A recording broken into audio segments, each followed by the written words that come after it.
Stop running. You are used to the world moving fast. Headlines, tweets, 15-second clips. But the story we are about to tell you sat in the dark for 50 years. It is heavy, it is complex, and it does not like to be rushed. However, I understand the modern condition. Time is a luxury. If you need to accelerate the briefing, feel free to adjust your player speed to 1.25. We won't be offended.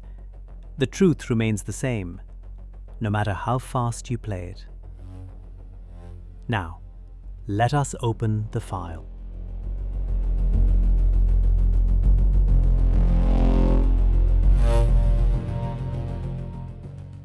The sound of truth is surprisingly quiet. It doesn't sound like a scream. It doesn't sound like a gunshot. In 1971, it sounded like this. Classification confidential from American Consul General, Dhaka, to Secretary of State, Washington, D.C. Subject: Dissent from United States policy. Archer Blood sat in a room that smelled of damp paper and fear. Outside, the monsoon was washing away the blood on the streets. Inside, he was typing his own career's obituary. Our government has failed to denounce the suppression of democracy. Our government has failed to denounce atrocities. Atrocities. A polite word for slaughter. But Blood didn't stop there. He knew exactly who was paying the bills. Our government has failed to take forceful measures to protect its citizens, while at the same time bending over backwards to placate the West Pakistan-dominated government and to lessen any deservedly negative international public relations impact against them. He wasn't just reporting news. He was accusing his own president of complicity. He called it moral bankruptcy. Our government has evidenced what many will consider moral bankruptcy. But we have chosen not to intervene, even morally, on the grounds that the Awami conflict, in which unfortunately the overworked term genocide is applicable, is purely an internal matter of a sovereign state. Genocide. The word Washington refused to say. The word they buried under geopolitics. But Archer Blood and 20 of his staff, they signed their names to it. We, as professional civil servants, express our dissent with current policy and fervently hope that our true and lasting interests here can be defined and our policies redirected in order to salvage our nation's position as a moral leader of the free world. And 12,000 kilometers away, in the Oval Office, the telex machine hummed. And then, silence. Because in Washington, the truth wasn't just inconvenient, it was disposable.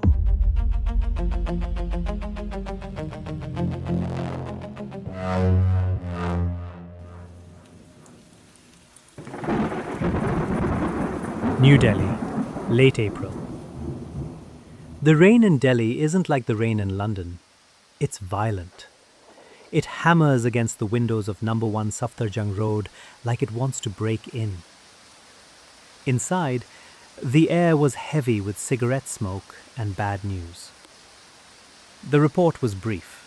Refugee influx crossing the Benapole border. 10,000 per hour. Cholera outbreaks reported in 3 camps. Projected cost to the exchequer, $2 million a day. Indira Gandhi sat at the head of the table. She wasn't looking at the papers. She was looking at the rain. She didn't shout. She didn't scream. She just slapped the table. We cannot let them die. She looked at her general. She looked at her spymaster. She wanted war. She wanted it now. The storm passed, but the room was colder. 4 people left: the Prime Minister, the Foreign Minister, the spy, and the soldier. Sam Manekshaw, General Sam, leaned forward.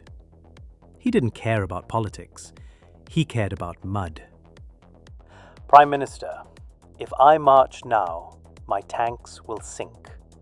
The monsoon will turn East Pakistan into a swamp. And the Himalayas, the passes are opening. The Chinese will come down from the north. I can guarantee you a war, Prime Minister, but I cannot guarantee you a victory. In fact, I guarantee you a defeat. The silence hung there, heavy as lead. Then, a lighter clicked. R.N. Kao, the man who built the shadows. He spoke softly. Sam is right. This isn't a sprint, Prime Minister. It's a trap. If we fight now, we fight alone. The Americans, the Chinese, the Pakistanis, they are waiting for us to make a mistake. Let them wait. Let the mud dry. Let the snow fall in the north. Let us prepare the board. Indira Gandhi looked at the map. She looked at the general. She looked at the spy. She nodded. And just like that, the countdown began. Washington, D.C.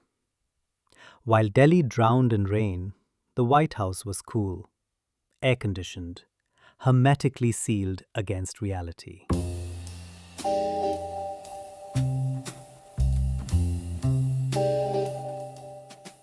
The Nixon tapes. Listen closely. You won't hear strategy. You won't hear concern for human rights. You will hear contempt. President Nixon, leaning back in his chair, swilling his drink. He didn't see a humanitarian crisis. He saw a nuisance. The Indians are bastards, he said. They need a mass famine. A mass famine. It is a special kind of irony, isn't it? Here were the descendants of slave owners, the men who slaughtered the native tribes of their own continent, the only nation to ever drop an atomic bomb, sitting in their air-conditioned office, judging a civilization that was writing philosophy while America was still a blank spot on the map. They looked down on India.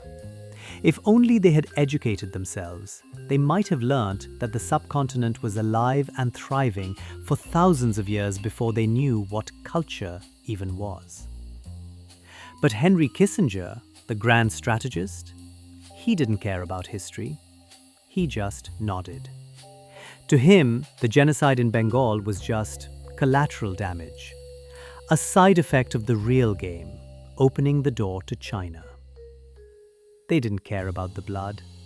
They only cared about the board. Back in Delhi, the lights burned late in the South Block bunker. Swaran Singh, the foreign minister, stared at the map. It was bleeding. Intelligence reports were flooding in. It wasn't just Pakistan anymore. It was a global gang-up orchestrated by the Oval Office. Item 1. The United States Congress had banned arms sales to Pakistan. The Foreign Assistance Act. A piece of paper that said no. But Nixon? He didn't read laws. He read maps. So he picked up the phone. Not to Congress, but to the desert. Jordan, Turkey, Iran, the UAE, even Indonesia. King Hussein of Jordan didn't just send F-104 starfighters. He sent his own pilots, Jordanian officers flying combat patrols over Pakistan, freeing up the Pakistani Air Force to bomb Indian cities. And the Shah of Iran? He was terrified of the Soviets. He knew if he moved, the bear would bite. So he invented a workaround. "I won't send jets to Pakistan," he whispered. "I'll send them to Jordan. I'll fill their hangars so they can send theirs to kill the Indians."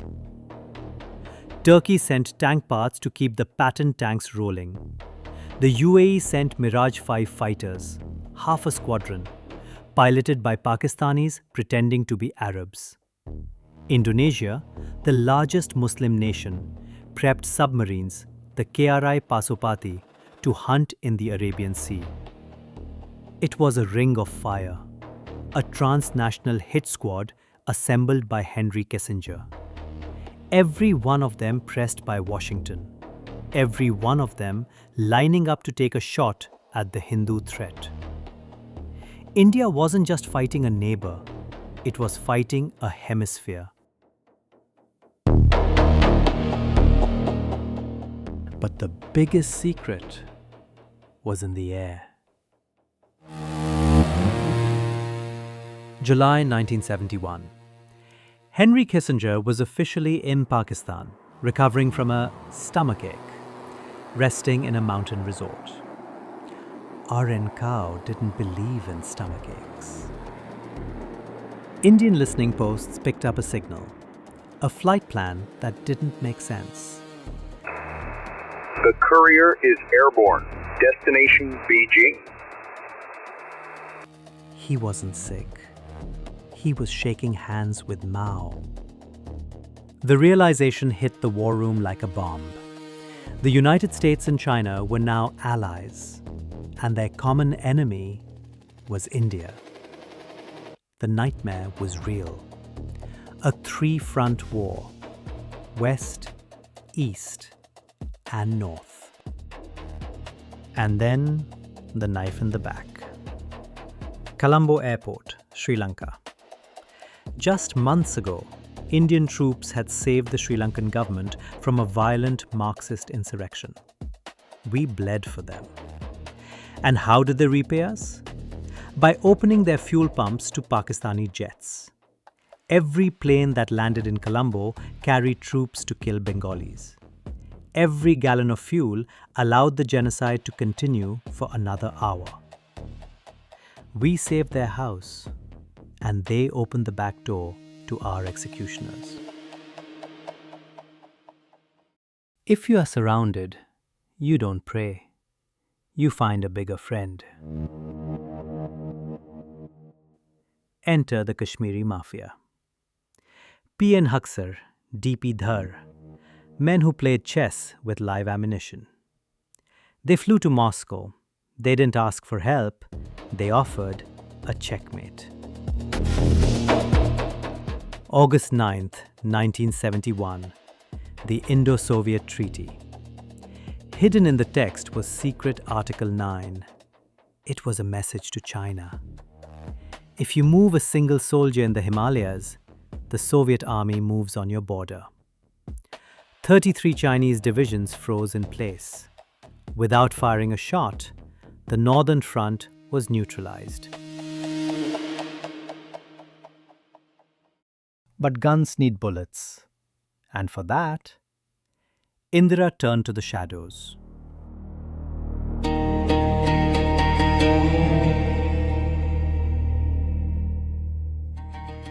While the Arab world sent jets to Pakistan, a secret letter arrived from Jerusalem.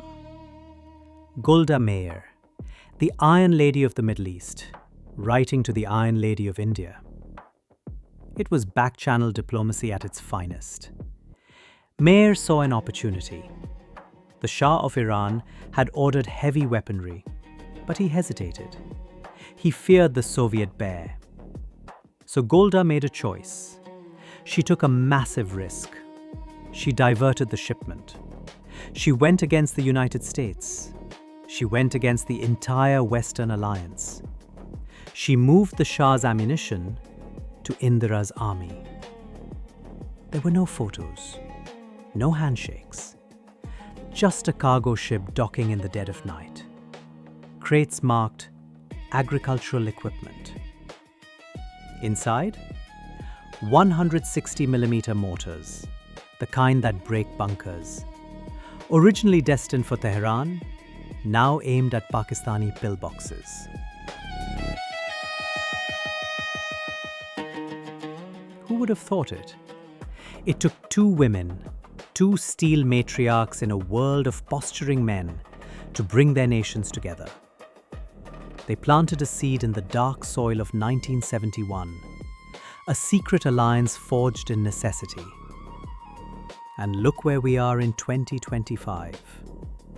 That seed has become a banyan tree, roots deep in defense, branches high in technology. Indira and Golda are gone, but the bridge they built in the shadows still stands. December 10th. The water in the Bay of Bengal turned black.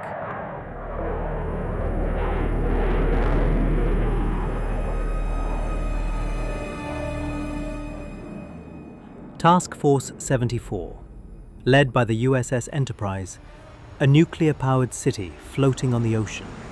75 fighters, atomic weapons in the magazine.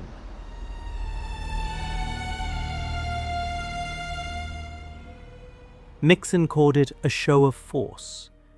He wasn't there to fight. He was there to terrify. He wanted the shadow of that ship to fall over Dhaka, over Delhi, and break their will. Phantoms screaming off the deck, intimidation at the speed of sound. He expected India to blink. Why wouldn't he? Look at the map. To the west, Pakistan, armed with American jets. To the north, China, pinned down but still snarling. To the south, the British fleet steaming towards Madagascar. And now, in the east, the nuclear might of the United States Navy. India was surrounded, land, air, and sea. Nixon sat in the Oval Office and smiled. He had the confirmation bias of a king. They are hemmed in, he thought. The woman in the sari will panic. She will call for a ceasefire by noon. He was wrong.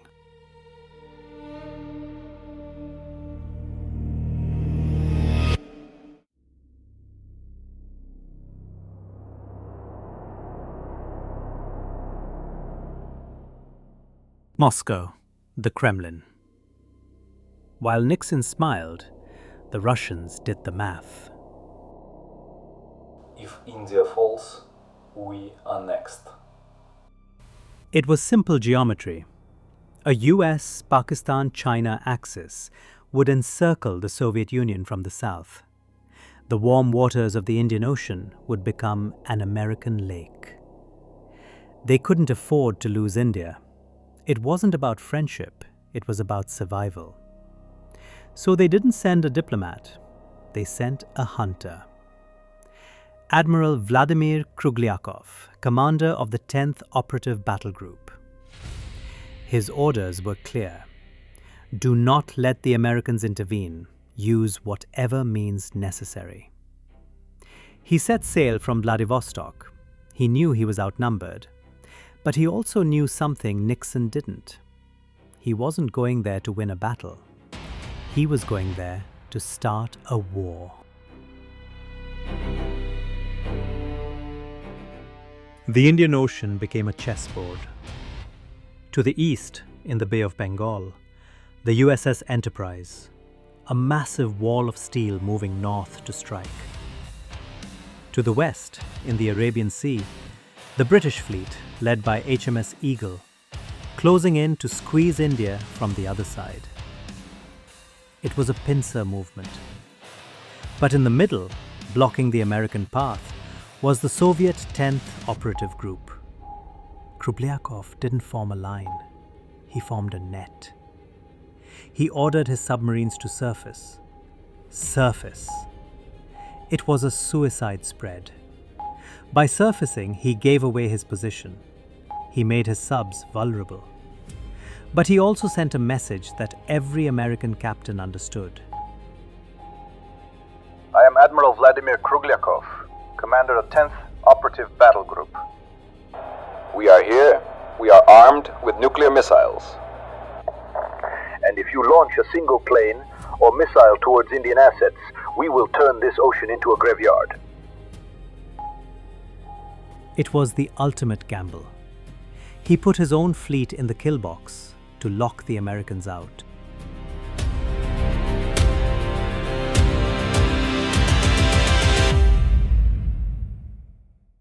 The message rippled across the water. In the west, the British commander of HMS Eagle intercepted the Soviet signal. He realized the trap. The Russians weren't bluffing. We call it the Gordon Cable. Sir, we are too late. There are Russian atomic submarines here. The British turned back towards Madagascar. The pincer was broken. And suddenly, the USS Enterprise, the biggest bully on the playground, was alone in the Bay of Bengal, staring down the barrel of a Soviet nuke. Check and mate.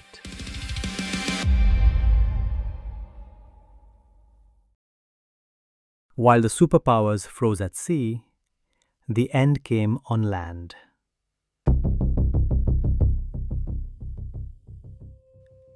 It was a lethal cocktail, half mind game, half firepower. General Manekshaw started with the mind. He broadcasted a message to the Pakistani troops, his voice calm as a gravedigger. You are surrounded. Your air force is destroyed. Help is not coming. But words only work when you see the proof. On the ground, the Mukti Bahini were the proof. The shadow army hammered the Pakistani lines from the inside. They blew up bridges. They ambushed convoys. They turned every rice paddy into a kill zone. The Pakistani soldier couldn't sleep, couldn't move, couldn't breathe. And from the sky, the Indian Air Force delivered the final verdict. A precision rocket strike on the governor's house in Dhaka.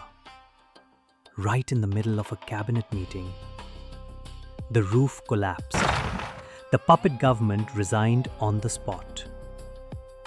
General Niazi sat in his bunker. He looked at his map. He saw an Indian brigade dropping from the sky at Tangail. In reality, it was just a single battalion, a bluff. But with the Mukti Bahini at his throat and the roof of the governor's house blowing off, he couldn't tell the difference between the bluff and the bomb. He had 93,000 men, but in his mind, he was already dead.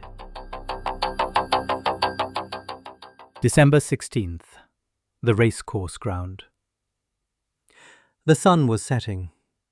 General Niazi, the Tiger of Bengal, signed his name.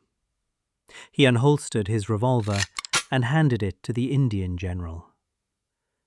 93,000 soldiers laid down their arms, the largest surrender since the Second World War. It took 13 days to redraw the map of the world.